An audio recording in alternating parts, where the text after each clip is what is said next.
Okay, so this is loud. On behalf of the team from Timisoara, I would like to thank you for this invitation. We would like to share with you our little study into the influence of the shape regarding heat loss. Now, we all know that energy efficiency is dependent on a lot of variables. We have climatic conditions, solar gains, orientation. We have construction conditions such as thermal bridges. We also have usability is a big factor, but we wanted to focus a lot on the influence of the shape of the building. You may ask, why would I care about the shape? Because that's the architect's job. Why ask me about the shape? Well, we strongly believe in a holistic approach to design. We believe that all actors involved in design should be implicated and give their expertise in every stage of development. We used several indicators to see how shape influences heat loss. And I'm talking mainly about heat loss, but this is also applicable to cooling. We intentionally omitted some influences such as solar gains or ventilation, mainly focused on the influence of the shape. So a lot of results we got may not be really applicable in real-world conditions, but we were more interested in understanding a general trend and what we can learn from that specific trend.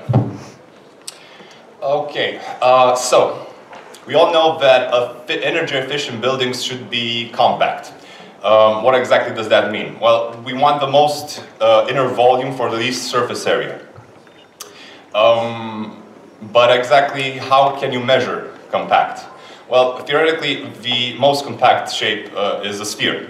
But we thought that a cube is more adequate for our needs. We want basically to compare any given shape to a reference object, in our case, a cube.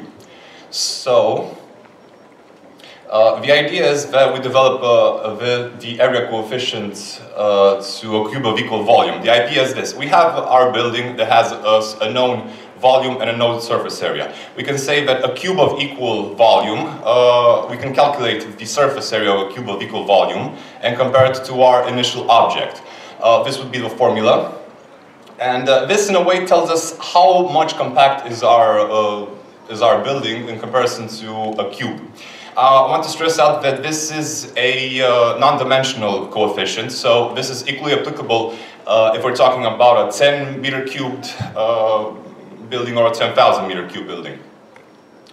But just this one coefficient alone is not sufficient. We can have an infinite number of shapes that have the same shape coefficient. So another indicator we used is the ratio between vertical and horizontal surfaces, because vertical and horizontal surfaces generally have different thermal resistances. So this is we use the ratio vertical to horizontal surfaces. And here are just some examples so you can get a feel of what we're talking about. So let's say like this would be a flat, more a flatter building. It has a shape coefficient of 53% and 0.2 ratio of vertical to horizontal surfaces. So just a couple of examples. The closer we get to a cube, of course, we're going to have 100% shape coefficients and ratio of 2. And this is applicable to any kind of shape. So this is a little something more, let's call it exotic. Now it's clear that there is a relationship between these two coefficients. Now in this case, we studied the relationship for a building with a square base. We can see the relationship, and basically the higher the ratio, the taller the building. So from here exactly we can observe that taller buildings, such as a high-rise office building, tends to be more compact. It has more volume to least surface area than a flatter building, such as an industrial warehouse, for example. And another instrument we use is the equivalent thermal resistance of the building. That is to say, if we have a virtual surface that is homogeneous, what is the thermal resistance of that surface so that it uses the same amount of energy that our building uses that has different thermal resistances. Now, I know a lot of you work with the U value. It's basically 1 over the U value. So the higher the resistance, the better for our purposes. This is the formula, and again, this is scalable. So it depends on the ratio of surfaces and thermal resistances. Okay, so we did a couple of simulations. First of all, wanted to see the influence of the shape factor. Now, we did a couple of simulations for a volume of 500 square cubed, 1,000, 5,000, 10,000, 50,000, you get the idea. In our initial scenario, we set an interior temperature of 20 degrees, a heating period over winter time of 4,608 hours, and an equilibrium temperature of 12. This is according to Romanian standards. And we got this graph. Now, a couple of things we can notice here. First of all, around the 2,500 mark, the energy needs per square cubed don't go up, don't lower significantly. So we have a steep slope until around the 2,500 mark. From that, the graph tends to flatten out. Now, something else that's interesting is that the marginal difference, for example, from 100 to 80% is smaller than the marginal difference between 80 to 60%, and it's also smaller than the marginal difference from 60 to 50%. So basically what that means is that the more fragmented a building is, the heat requirements grow up exponentially. We did the same calculations for an equivalent resistance of 5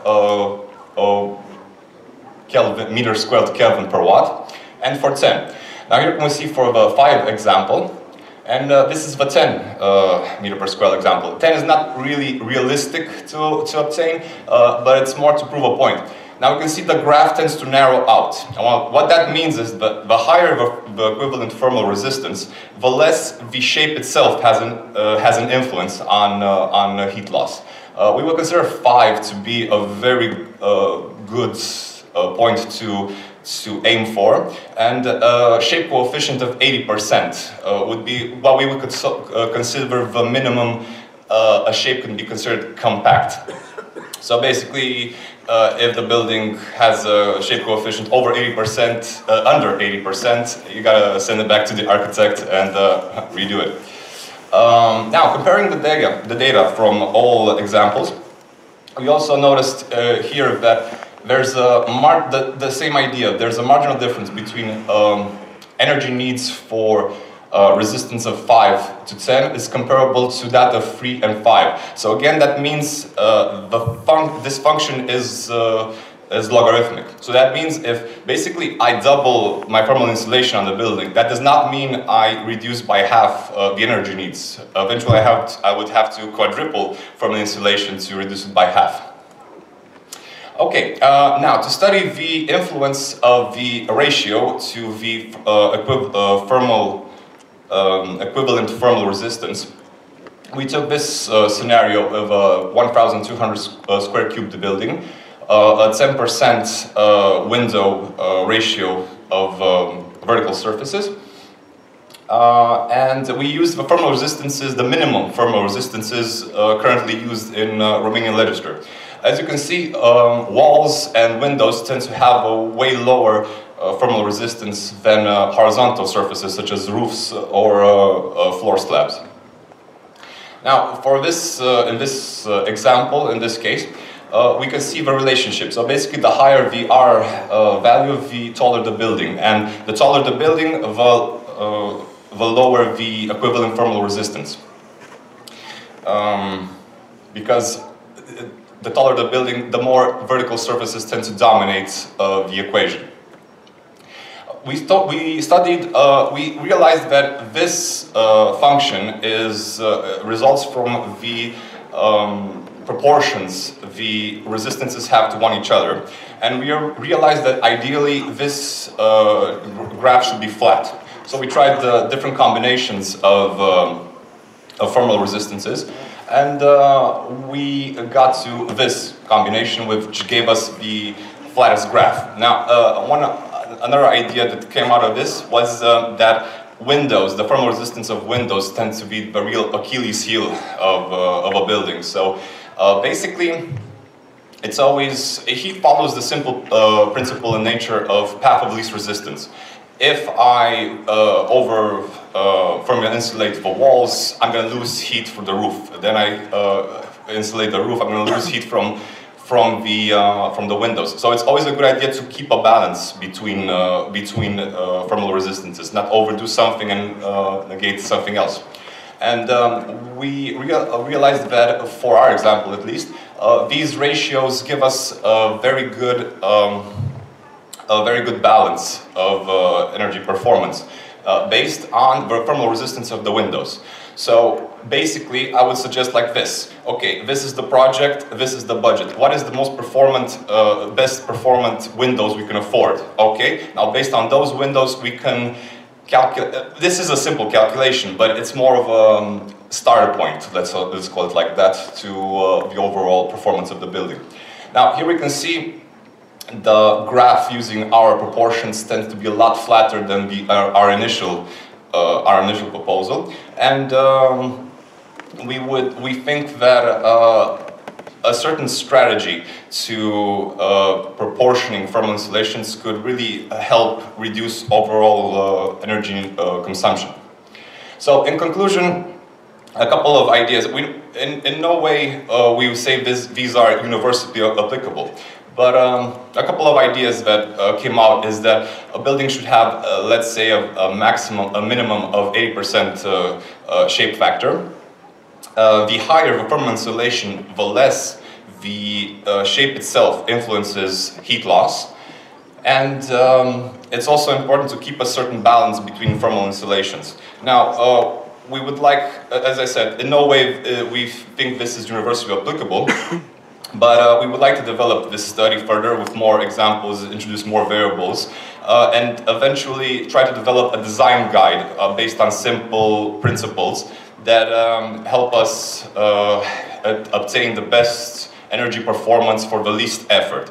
Because the truth is, for example, passive houses are extremely important, but we strongly believe that a strategy, a European-wide strategy, when we're talking about tens of thousands of buildings, can greatly reduce energy consumptions. And thank you very much.